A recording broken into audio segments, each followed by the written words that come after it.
नमस्ते मेरे प्यारे बच्चों। तो आज भी आप हर बार की तरह रिवीजन के लिए तैयार बैठे हो और मुझे पता है मेरे पूरे बच्चे पूरे तैयारियों के साथ आज आए हुए हैं, है ना। आज हम जो है हमारी इकाई 14 ध्वनि और इकाई 15 ऊर्जा के बारे में चर्चा कर रहे हैं। तो हर बार की तरह चर्चा करने से पहले कुछ अच्छे विचारों के साथ हम अपनी क्लास शुरू करते हैं। तो बच्चों, आज हम महात्मा गांधी जी के एक अच्छे विचार के साथ हमारी कक्षा शुरू करेंगे। देखिए वे क्या कहते थे। My life is my message. हमें पता है गांधी जी का जो जीवन है वही हमारे लिए एक संदेश है। महात्मा गांधी जी एक महान व्यक्तित्व और भारतीय स्वतंत्रता संग्राम के एक प्रमुख नेता थे। उनके जीवन से हमें बहुत सारे अच्छे अच्छे संदेश मिलते हैं। अहिंसा और शांति का संदेश उन्होंने हमें दिया, जिनके माध्यम से ही उन्होंने हमें आजादी प्राप्त करने में हमें सक्षम बनाया। सत्य और न्याय का साथ दिया, सादगी भरा जीवन जिया, शिक्षा का ज्ञान दिया। और शिक्षा और ज्ञान ही क्या करता है, व्यक्ति को महान बनाता है। फिर सेवा भाव और त्याग सबसे उच्च जीवन का मूल्य बताया। प्रेम और करुणा हर किसी के प्रति हमें करना चाहिए, है ना। आत्मविश्वास और साहस कभी नहीं छोड़ना चाहिए। तो ये सब जो है हमें किसने बताया, हमारे महात्मा गांधी जी ने बताया, जिनकी जीवन ही हमारे लिए एक बहुत बड़ा संदेश है। वे कहते थे जब भी आपका विरोधियों से सामना हो, यानी जब भी आपका विरोधियों के साथ सामना हो, तब अपने प्रेम से अपने प्यार से उन्हें परास्त कर दीजिए, यानी उनका विरोध मत करने दीजिए। उनको अपने अच्छे स्वभाव से, अच्छे प्रेम के संदेश से क्या करना है, उन्हें हमें परास्त करना है, अच्छे मार्ग पे लेकर आना है। तो हम लोग बच्चों आज इसी के साथ हमारी कक्षा शुरू करते हैं। और मैं उम्मीद करती हूँ मेरे सारे बच्चे आज पढ़ने के लिए बिल्कुल तैयार बैठे हैं, अच्छे से पढ़ रहे हैं। और एग्जाम जो है बहुत ही जल्दी होने वाला है। आप सबकी तैयारियां कहाँ तक हुई ये भी मुझे बताइएगा कमेंट बॉक्स में, ओके। साइंस में जो है आप सब पढ़ चुके हो या और भी चैप्टर्स बहुत रहते हैं आपको पढ़ने के लिए, सारी बातें मुझे आप बताइएगा। चलिए, तो हम लोग अपनी एक एक प्रश्न के साथ शुरू कर रहे हैं। मेरे बच्चे तैयार रहिएगा। एक एक जो है प्रश्न से हम लोग अपना शुरुआत करते हैं। चलिए बच्चों, सबसे पहले मैं आपसे जोड़े बनाओ, है ना। ऐसे जोड़े बनाओ क्या होता है, परीक्षा में पूछा जाता है। तो आपको जो है आना चाहिए कौन सा क्या है। तो देखिए ऊपर देखिए, बांसुरी से ध्वनि, श्रव्य ध्वनि, सुस्वर ध्वनि, फिर ध्वनि का चाल सबसे अधिक होता है अपश्रव्य ध्वनि। तो हमें पता होना चाहिए कौन सा क्या है। तो ठोस। मेरे बच्चे जल्दी जल्दी कमेंट कीजिए, ठोस में क्या लिखूं, मैं क्या कमेंट करूं, जल्दी बताइए। यस, मेरे किरातपुर से जवाब आ चुका है। और भी जवाब की इंतजार में हूं मैं। जल्दी जल्दी बताइए मेरे बच्चे। यस, खरादना। Very good. सभी बिल्कुल सही सही जवाब दे रहे हैं मेरे बच्चे, वहां के हमारे सोनबरासा से, किरातपुर से, खरादना से, ओके, कलीपुर से, नथपुर से। जल्दी जल्दी बताइए। ओके, आप सबने जो मुझे जवाब दिया है, आपने मुझे ये कहा कि यहाँ पे मैं लिखूं ध्वनि की चाल सबसे अधिक होती है। चलिए, आपने जो बोला मैंने लिख दिया है। लास्ट में हम देखेंगे जो मेरे बच्चे बोल रहे हैं वो सही है या नहीं। पतसार से, है ना, हमारे सहवाबाद से, मुकालपुर से, सभी जगह से बच्चों ने बोल रखा है, जलहूपुर से, सभी के जवाब मुझे आ चुका है। और हम लोग देखेंगे कि आपका जवाब सही है या नहीं। देखिए आप बताइए दूसरे का क्या लिखूं मैं। फूंक मारकर उत्पन्न करते हैं, ऊपर से मैं क्या लूं इसमें से, जल्दी बताइए मुझे। चलिए, किरातपुर का जवाब आ चुका है, जलहूपुर का आ चुका है, बदसार का आ चुका है, शहवाबाद का आ चुका है, देवपुर, सोनबरासा। वेरी गुड, सोनबरासा ने पूरा लिख लिया है। क्या लिखना है मुझे? कॉम्पोजिट स्कूल, बेलापुर, हमारे यूपीएस, तारसाधा, कालीपुर। सभी जल्दी जल्दी जवाब दीजिए। चलिए, मैं देख रही हूँ आप लोग क्या जवाब दे रहे हैं मुझे। ओके, यूपीएस, सोनबरासा, किरातपुर, सभी का जवाब आ चुका है, देवपुर सभी से जवाब आ चुका है। और आपने मुझे कहा है मैं यहाँ पे बांसुरी से ध्वनि लिखूं। ओके, ओके, फूंक मारकर उत्पन्न करते हैं। मुझे आपने बोला है कि मैं यहाँ पे बांसुरी से ध्वनि लिखूं। अब बताइए तीसरा, मनुष्यों द्वारा सुनी जा सकने वाली ध्वनि क्या कहते हैं? ऊपर से मैं क्या भरूं उसमें? चलिए मैं देख रही हूँ आपके जवाब क्या आ रहे हैं। Composite school Belapur. ओके, चलिए मेरे बत्सार से आ चुका है, जयपुर के बच्चों ने दिया है। और मैं देखती हूँ कई कई जवाब दे रहे हैं, अलग अलग जवाब भी दे रहे हैं मुझे। जल्दी बताइए मैं क्या लिखूं। ओके, शहवाबाद के बच्चों ने बोल दिया है। चलिए, आप लोगों ने जो बोला है हमारे सीएस खुरा हुआ, CS Belapur, UPS तारसादा।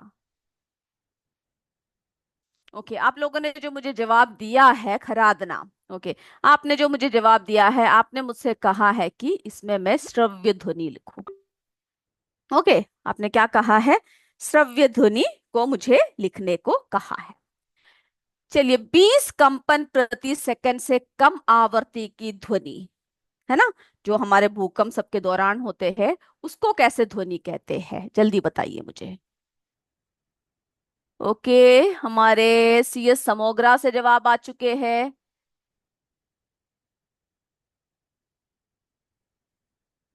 Okay, Devpur से जवाब आ चुका है, आदमपुर से आ चुका है। और जल्दी जल्दी जवाब दीजिए। पिंडरा ब्लॉक कॉम्पोजिट विद्यालय प्रसादपुर से आ चुका है। यूपीएस फतेहपुर, सभी बच्चों ने दे रखा है।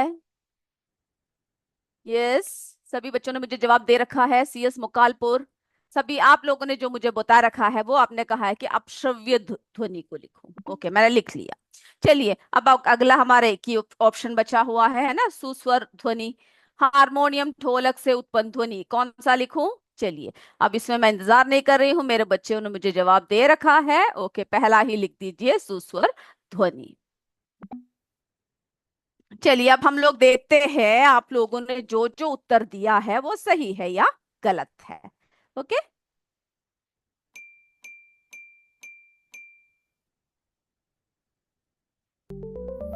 बहुत बढ़िया, मेरे बच्चों ने बहुत अच्छे से पढ़कर आए हैं, इसीलिए मुझे सभी ने सही सही जवाब दिया है। ध्वनि की चाल सबसे अधिक होती है ठोस में।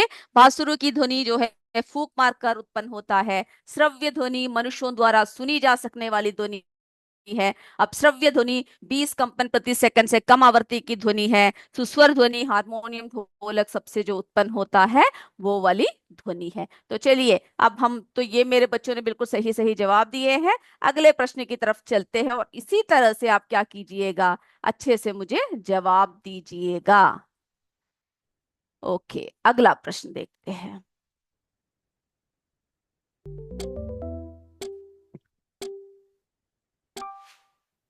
चलिए, इसको जो है हम इस तरह से लेते हैं, नहीं तो बहुत जल्दी समय बीत जाएगा। ओके, हमारा जो है सही गलत। ओके, सही गलत। ओके, चलिए अब जो है मेरे बच्चे रेडी हो जाइए, मुझे आप बताओगे सही है या गलत। जो भी आप जवाब दोगे मैं वही लिखूंगी। पहला, पटाखे के विस्फोट में ध्वनि ऊर्जा प्राप्त की जाती है। पटाखे की विस्फोट में ध्वनि ऊर्जा प्राप्त की जा सकती है। चलिए मैं देखती हूँ जवाब, समय कम है, जल्दी जल्दी दीजिए। जयपुर ने दे चुका है, शहाबाद से जवाब आ चुका है, बबातपुर से, खरादना से। आप सबने मुझे ये सही बोल रखा है।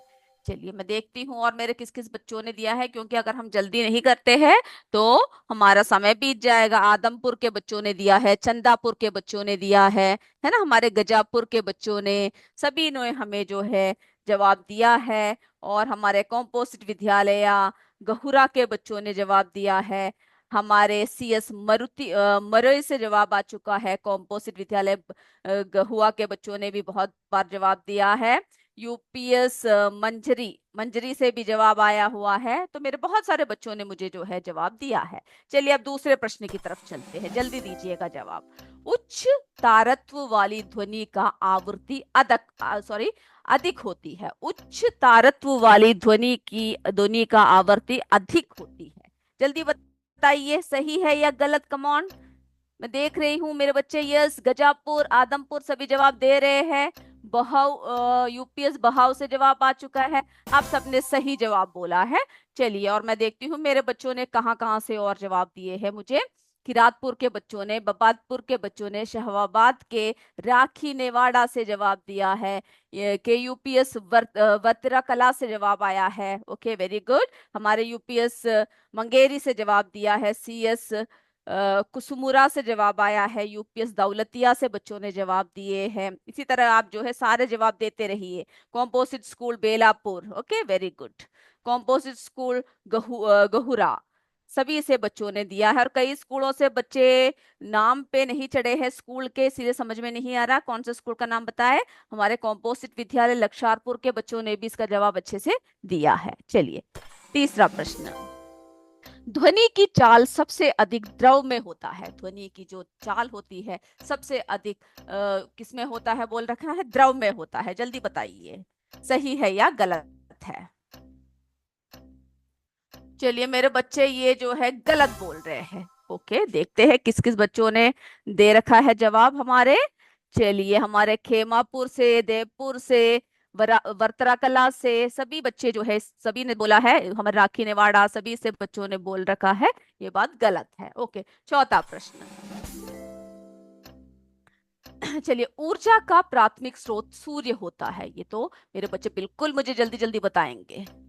ओके, खरादना, शाहबाद, बबातपुर, सोनबरासा, हमारे छिलबिला, यूपीएस, यूपीएस गोबरहा, सभी ने इसको सही बता रखा है। और मैं देखती हूँ किसने सीएस राखी नेवाड़ा के बच्चों ने बोल रखा है, खरादना के, यूपीएस पिंडरा के, सभी ने जो है सही बोल रखा है। क्योंकि ये बिल्कुल सही है, क्योंकि ऊर्जा का प्राथमिक स्रोत हमारा कौन है? सूर्य ही है। Very good. ओके, हमारा गोबराहा से भी, यूपीएस गोबराहा से भी मुझे जवाब आया है। और उर्मिला ने दिया है कॉम्पोजिट विद्यालय दरुहारा से। ओके, और भी बहुत सारे स्कूल हैं, मैं सभी के नाम नहीं बोल पा रही हूँ। जितने जो जो पहले पहले दे रहे हैं उनका नाम मैं जल्दी जल्दी ले रही हूँ। कार्य करने की क्षमता को ऊर्जा कहते हैं। जल्दी बताइए, सही है या गलत? ओके, मुझे जवाब आना शुरू हो चुका है। खेमतपुर, आदमपुर, देवपुर, गाजापुर, गजापुर, सभी का जो है जवाब आ रहा है। सोनबरासा, ओके, हमारा हमारा जो है राखी में मेवाड़ा से जवाब आ चुका है। हमारा यूपीएस छिलबिला से जवाब आ चुका है। हर जगह से जो है जवाब आया है। आप सबने सही बोल रखा है। चलिए, बहुत बढ़िया। अब छठवां प्रश्न देखते हैं। एक प्रकार की ऊर्जा को दूसरी प्रकार की ऊर्जा में बदला नहीं जा सकता है। एक प्रकार की ऊर्जा को दूसरी प्रकार की ऊर्जा में बदला नहीं जा सकता है। सही है या गलत? ओके, हमारे चिलबिला से उत्तर आ चुका है। हमारे जो है मोहलपुर से आ चुका है। खरादना से आ चुका है। और आप सबने जो उत्तर दिया है वो है गलत है बोल रहे हैं। क्योंकि एक प्रकार की ऊर्जा को दूसरी प्रकार की ऊर्जा में हमने पढ़ रखा है कि बदला जा सकता है ना? तो जब भी एग्जाम में आए तो नहीं अगर कहीं लिखा है या है लिखा है, ये सब प्रश्नों को अच्छे से पढ़ते हुए ही देखिएगा। कहीं आप जल्दी जल्दी पढ़े कि एक प्रकार की ऊर्जा को दूसरी प्रकार की ऊर्जा में, आपने नहीं देखा ही नहीं और आपने इसको सही कर दिया। ओके, तो हर प्रश्न को 2 बार आप जरूर पढ़ोगे। चलिए, अगला प्रश्न देखिए बच्चों। ताप बदलने से ध्वनि की चाल बदल जाती है। ताप बदलने से ध्वनि की चाल बदल जाती है। मुझे जल्दी जल्दी उत्तर दीजिए, ये सही है या गलत है?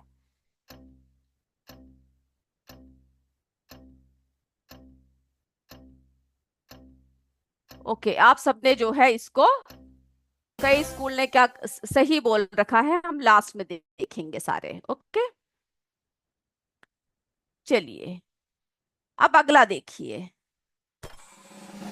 वीणा में कर्कश ध्वनि उत्पन्न होती है। वीणा से जो है कर्कश ध्वनि उत्पन्न होती है। जल्दी बताइए, सही है या गलत? वीणा में कर्कश ध्वनि उत्पन्न होती है, सही है या गलत? ओके, मेरे बच्चे मुझे गलत बोल रहे हैं। क्योंकि वीणा में जो है कर्कश ध्वनि उत्पन्न नहीं होती, मीठा ध्वनि उत्पन्न होता है। खेमपुर के बच्चे, किरातपुर के बच्चे, हर जगह से आया है। चंदनपुर से, सभी जगह से हमें जो है उत्तर आ चुका है। हमारा गोदारा से भी हमें उत्तर आ चुका है। चलिए, वेरी गुड। ध्वनि संचरण के लिए किसी माध्यम की आवश्यकता होती है। यानी ध्वनि को संचरण करने के लिए एक माध्यम की आवश्यकता होती है। सही है या गलत? ओके, खिमातपुर, देवपुर, वर्तिरा कला, हर जगह से मुझे जवाब आ चुका है और सबने जो है इसका जवाब सही बोल रखा है। चलिए अगला प्रश्न देखते हैं। खींचने से ढोलक में ध्वनि उत्पन्न होती है। खींचने से ढोलक में ध्वनि उत्पन्न होती है, बताइए कैसे ध्वनि उत्पन्न होती है? खींचने से होती है क्या? खेमापुर, बदसार, सोनबरा, साम, मोलानपुर, हर जगह से उत्तर आ चुका है मुझे। यूपीएस चिलबिला, हर जगह से उत्तर आ चुका है। तो आप सबने ये गलत बोल रखा है ना? क्योंकि आघात लगाने से क्या होता है, ढोलक में जो है ध्वनि उत्पन्न होता है। तो बच्चों और भी बहुत सारे प्रश्न है, समय की कमी है, तो मेरे बच्चे क्या करेंगे, जल्दी जल्दी हम लोग क्या करेंगे, प्रश्न की तरफ चलते हैं। ओके, और आपने जो है ये सब जो बोल रखा है, एक तरह से सबने सही सही बोल रखा है, और इन सभी को पढ़ते हुए भी आपको जाना है। चलिए अगले प्रश्न की तरफ बढ़ते हैं, वरना नहीं तो हमारा समय जो है समाप्त हो जाएगा। चलिए अब इसमें जो है बच्चों ऊर्जा का रूपांतरण बता रखा है। ओके, ऊर्जा का जो रूपांतरण है वो कैसे कैसे होता है, इसको पढ़िएगा आप। ऊष्मीय ऊर्जा का रूपांतरण डीजल इंजन तथा पेट्रोल इंजन में दहन क्रिया से उत्पन्न ऊष्मीय ऊर्जा यांत्रिक ऊर्जा में परिवर्तित होता है। यानी किस तरह से जो है रूपांतरण, इसमें बदलाव आता है। तो हमने क्या देखा कि जो पेट्रोल यानी इन सब के दहन से क्या होता है, जो ऊष्मीय ऊर्जा है वो किसमें परिवर्तित हो गया, यांत्रिक ऊर्जा में। तो पूछते हैं कि कौन सी ऊर्जा किसमें परिवर्तित हो रहा है, इसका जवाब जो है आपको देना पड़ेगा। चलिए, यांत्रिक ऊर्जा का रूपांतरण इलेक्ट्रिक ड्रिल द्वारा वस्तु में छेद करने में ड्रिल की आंतरिक ऊर्जा ऊष्मीय ऊर्जा में परिवर्तित होती है ना? तो क्या होता है, जब ड्रिल से हम लोग छेद करते हैं तो उसकी जो आंतरिक ऊर्जा है वो किसमें परिवर्तित हो गया बच्चों, ऊष्मीय ऊर्जा में परिवर्तित हो गया। जब विद्युत पावर प्लांट में जल की यांत्रिक ऊर्जा विद्युत ऊर्जा में परिवर्तित होता है, यानी हम देख रहे हैं कि जो विद्युत पावर प्लांट है उसमें जल की यांत्रिक ऊर्जा किसमें परिवर्तित हो गया, वो जो है विद्युत ऊर्जा में परिवर्तित हो गया। तो कौन सी ऊर्जा किस ऊर्जा में परिवर्तित हुआ, ये पढ़ते हुए जाएंगे आप। रासायनिक ऊर्जा का रूपांतरण किसी वस्तु को जलाने पर रासायनिक ऊर्जा का परिवर्तन उसमें ऊर्जा तथा प्रकाश ऊर्जा में होता है। यानी ऊर्जा भी होता है, प्रकाश ऊर्जा भी होता है। विद्युत सेल में रासायनिक ऊर्जा विद्युत ऊर्जा में परिवर्तित होती है। पटाखों के फोड़ने में रासायनिक ऊर्जा ऊष्मीय ऊर्जा, प्रकाश ऊर्जा तथा ध्वनि ऊर्जा में बदल जाती है। तो इसमें पूछते हैं सही है या गलत है, कौन सी ऊर्जा किसमें बदलती है, कैसे होता है। तो आपको जो है कौन कौन सी ऊर्जा किसमें बदलता है वो आपको पढ़ के जाना है। ओके, अब देखिए बच्चों, ध्वनि ऊर्जा का रूपांतरण। जो ध्वनि ऊर्जा किस तरह से रूपांतरण यानी किस तरह से बदलाव आता है, किस तरह से दूसरे रूप में बदल जाता है। माइक्रोफोन के सामने बोलने पर ध्वनि ऊर्जा विद्युत ऊर्जा के रूप में बदल जाती है। लाउड स्पीकर द्वारा विद्युत ऊर्जा को ध्वनि ऊर्जा में परिवर्तित किया जा सकता है। तो कौन कौन से किस तरह से परिवर्तित होता है, कौन से ऊर्जा किसमें बदलता है, उसके उदाहरण के साथ मेरे बच्चे क्या करेंगे, पढ़ेंगे। ओके, नहीं पढ़ा तो जरा आप क्या करोगे, इसको जरा पढ़ते हुए जाओगे। सारे चैप्टर्स को आप जरा एक बार जल्दी से रीड करते हुए एग्जाम के लिए जाओगे। चलिए अब देखिए बच्चों, प्रकाश ऊर्जा का रूपांतरण। पौधों में प्रकाश संश्लेषण क्रिया द्वारा प्रकाश ऊर्जा रासायनिक ऊर्जा में रूपांतरित होती है। तो पूछ सकते हैं प्रकाश संश्लेषण क्रिया के दौरान जो रासायनिक ऊर्जा है यानी जो प्रकाश ऊर्जा है वो किसमें परिवर्तित हो रहा है, किसमें रूपांतरित हो रहा है, वो किसमें हो रहा है, रासायनिक ऊर्जा में। हमारी जो फोटोग्राफिक प्लेट में प्रकाश ऊर्जा रासायनिक ऊर्जा में रूपांतरित हो जाती है। सोलर सेल द्वारा प्रकाश ऊर्जा विद्युत ऊर्जा में परिवर्तित होती है। तो कैसे कैसे कौन कौन से ऊर्जा किस किस रूप में बदल जाता है। अब देखिए, विद्युत ऊर्जा का रूपांतरण। विद्युत मोटर, पंखे, ग्राइंडर में विद्युत ऊर्जा का रूपांतरण यांत्रिक ऊर्जा में होती है। यानी विद्युत ऊर्जा का रूपांतरण किसमें हो रहा है, इन सबको चलाने में यांत्रिक ऊर्जा के रूप में हो रहा है। हीटर और विद्युत केतली में विद्युत ऊर्जा ऊष्मीय ऊर्जा में यानी वो गर्म हो जाता है ना, तो ऊष्मीय ऊर्जा में परिवर्तित होती है। बल्ब, ट्यूबलाइट आदि में विद्युत ऊर्जा ऊष्मीय ऊर्जा एवं यानी अगर आप कभी छूना नहीं लेकिन अगर हम कभी छूते हैं तो उसे हमें गर्म लगता है, तो ऊष्मीय ऊर्जा भी होती है, साथ में प्रकाश ऊर्जा भी इन सब में होती है। ओके, तो आप क्या करोगे, इन सबको जो है मेरे बच्चे एग्जाम में अच्छी तरह से पढ़ते हुए जाओगे। ऊष्मीय ऊर्जा का रूपांतरण, यांत्रिक ऊर्जा का रूपांतरण, रासायनिक ऊर्जा का रूपांतरण, ध्वनि ऊर्जा का रूपांतरण, प्रकाश ऊर्जा का रूपांतरण, विद्युत ऊर्जा का रूपांतरण, सबको अच्छे से करोगे ना आप लोग? ओके, चलिए अब देखिए बच्चों, थोड़े से मैच द फॉलोइंग है, हमें जो है देखना है किस किस में क्या क्या लिखना है। ये देखिए ऊपर मोटर, हीटर, विद्युत सेल, सोलर सेल, माइक्रोफोन। अब देखिए बच्चों यहाँ पर दे रखा है विद्युत एवं ऊष्मीय ऊर्जा। विद्युत एवं ऊष्मीय ऊर्जा, मैं इसमें क्या लिखूं? विद्युत भी है और ऊष्मा भी है। जल्दी लिखिए, बताइए मुझे आंसर्स, मैं देख रही हूँ। ओके कम ऑन, जल्दी जल्दी आंसर्स दीजिए मुझे। किरातपुर ने दे दिया। ओके, और आगे आइए।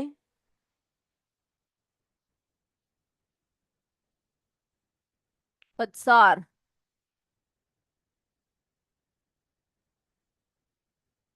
ओके, कईयों ने अलग अलग उत्तर दिए हैं, लेकिन जो है विद्युत ऊर्जा हमारे जो है किसमें होता है? यस मेरे जयपुर नहीं, करादना ने बिल्कुल सही उत्तर दिया है।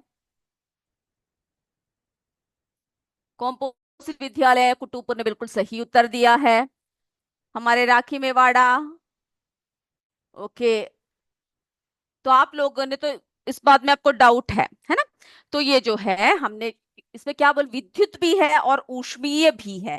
तो ये है बच्चों हीटर। ओके, कईयों ने विद्युत सेल सब बोल रखा है, तो ये है हीटर। सब अच्छे से पढ़ के जाओगे आप लोग।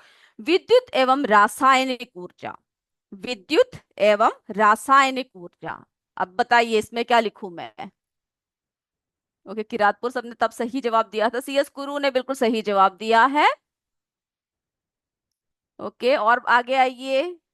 चलिए, तो इसमें मुझे बोल रहे हैं कि विद्युत एवं रासायनिक ऊर्जा, विद्युत सेल। ओके, विद्युत सेल में हम लोग ये लिखेंगे विद्युत एवं, विद्युत भी होता है और रासायनिक ऊर्जा भी इसमें होता है। प्रकाश एवं विद्युत ऊर्जा, जल्दी बताइए, प्रकाश एवं विद्युत ऊर्जा मैं क्या लिखूं इसमें? किसमें क्या लिखूं बताइए? यस, हमारे सीएस बदसार से जवाब आ चुका है। सही जवाब देवपुर, बदसार, राखी नेवाड़ा, चंदापुर सभी ने सही सही जवाब दिया है। किरातपुर सभी ने सही सही जवाब दिया है। हमारे जो है नगीना मिश्रा मिश्रा यूपीएस गोबरा से जवाब दिया है। हमारे चिलबिला से जवाब आ चुका है। यस, खरादना से जवाब आ चुका है। तो आप सब ने मुझे ये बोला है कि प्रकाश एवं विद्युत ऊर्जा में मैं यहाँ पे सोलर सेल लिखूंगा। चलिए, अब देखिए ध्वनि एवं विद्युत ऊर्जा, ध्वनि एवं विद्युत ऊर्जा, ये तो मेरे बच्चों को बिल्कुल पता है, सही है। इसमें मैं क्या लिखूं? ध्वनि सुनते ही आप लोग माइक्रोफोन, है ना, उसमें क्या होता है? ध्वनि होता है, ध्वनि भी होता है, विद्युत ऊर्जा भी होता है। विद्युत ऊर्जा एवं यांत्रिक ऊर्जा, यांत्रिक जब भी आता है तो कौन सा होगा बच्चों? मोटर। ओके, तो इस तरह से जो है हम लोगों ने सभी कर लिया है। अब जो जो बच्चों ने इसको ठीक से पढ़ा नहीं है वे इसको पढ़ते हुए आएंगे।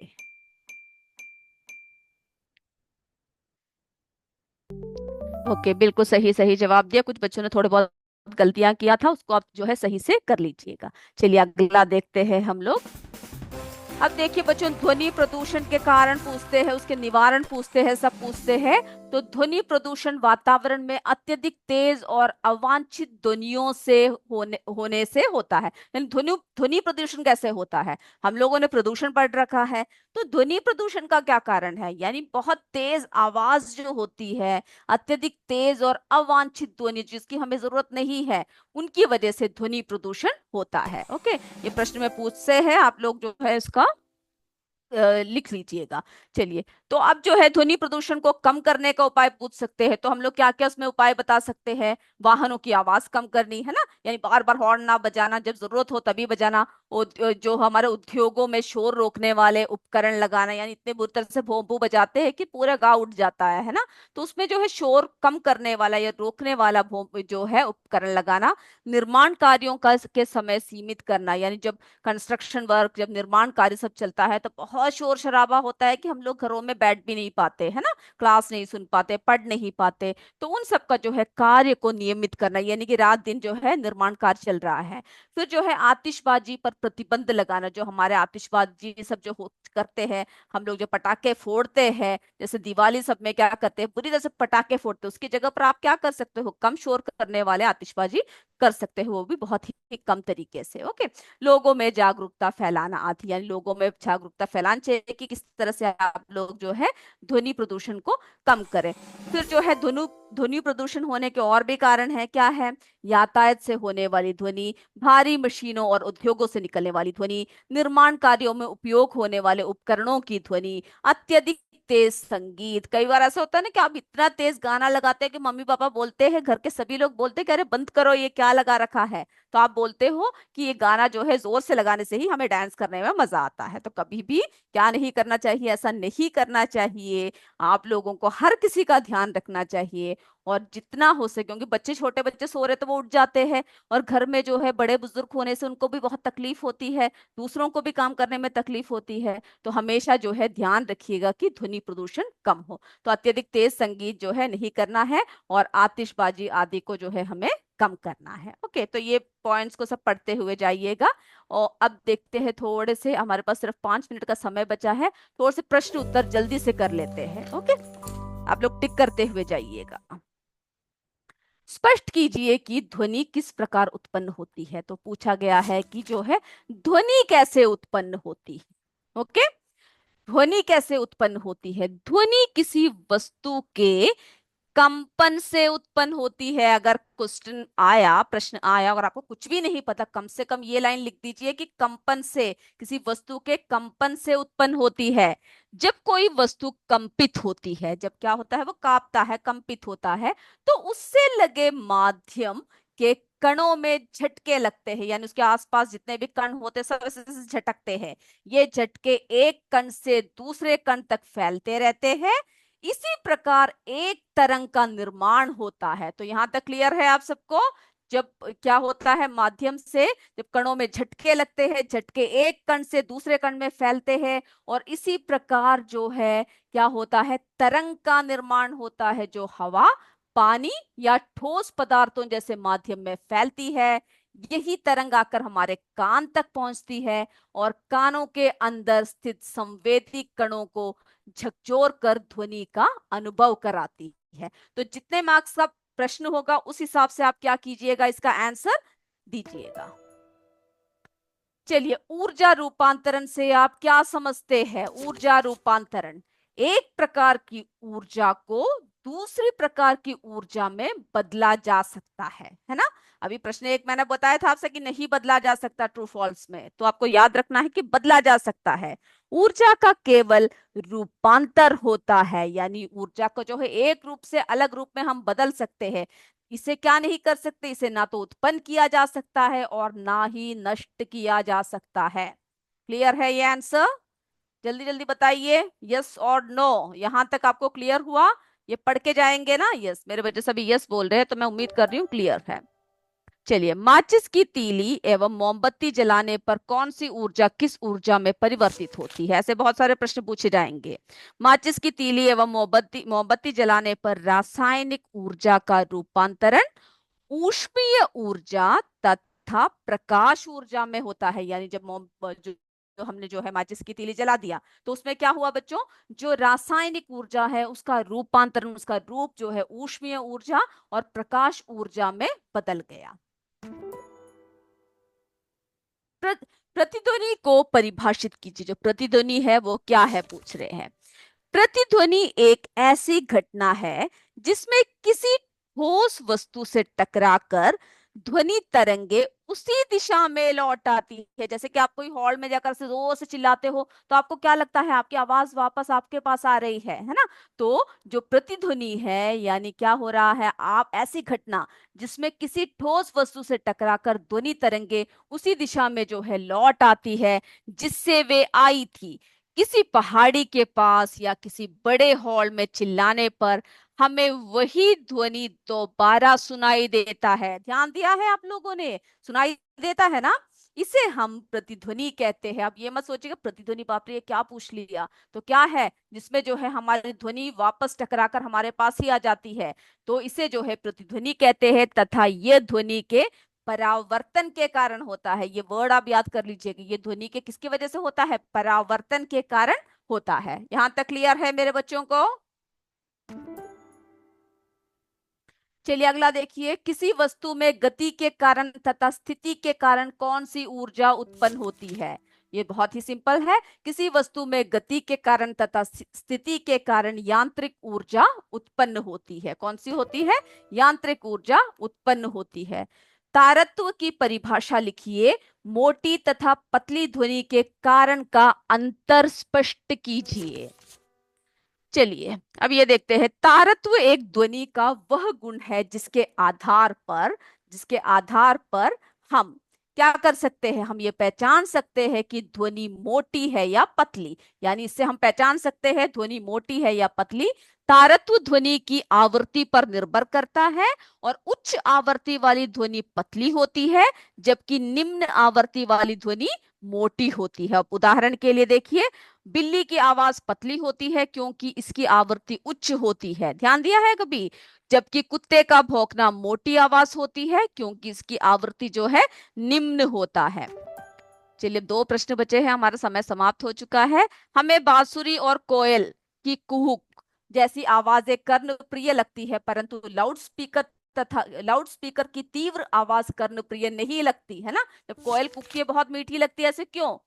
नियमित एवं आवर्ती कंपनों से उत्पन्न ध्वनि जो कान पर मधुर प्रभाव डालता है उसे स्वर कहते हैं। मधुर प्रभाव जो डालता है उसे हम लोग क्या कहते हैं बच्चों? उसे हम लोग स्वर कहते हैं। ओके, तो इसी प्रकार से क्या है, जैसे कोयल की कू कू की ध्वनि है, स्वर है, इसी प्रकार की ध्वनि है जो हमें कर्णप्रिय लगता है, परंतु लाउड स्पीकर से अनियमित एवं अनावर्ती कंपनों से कर्कश ध्वनि उत्पन्न होती है। इस कारण इस प्रकार की ध्वनि हमें प्रिय नहीं लगता है, हमारे कानों को नहीं भाता है। अब आपके लास्ट क्वेश्चन देखिए, ऊर्जा हास से आप क्या समझते हैं? ऊर्जा का हास जब एक प्रकार की ऊर्जा का किसी अन्य रूप में रूपांतरित होता है, तब ऊर्जा का कुछ भाग ऐसे रूप में बदल जाता है जिसका उस समय उस स्थान पर कोई लाभ नहीं होता। उस समय पर ऊर्जा का उपयोग में ना होना ही ऊर्जा का हास है। अब उदाहरण देखिए, यांत्रिक ऊर्जा का रूपांतरण में घर्षण के कारण क्या होता है?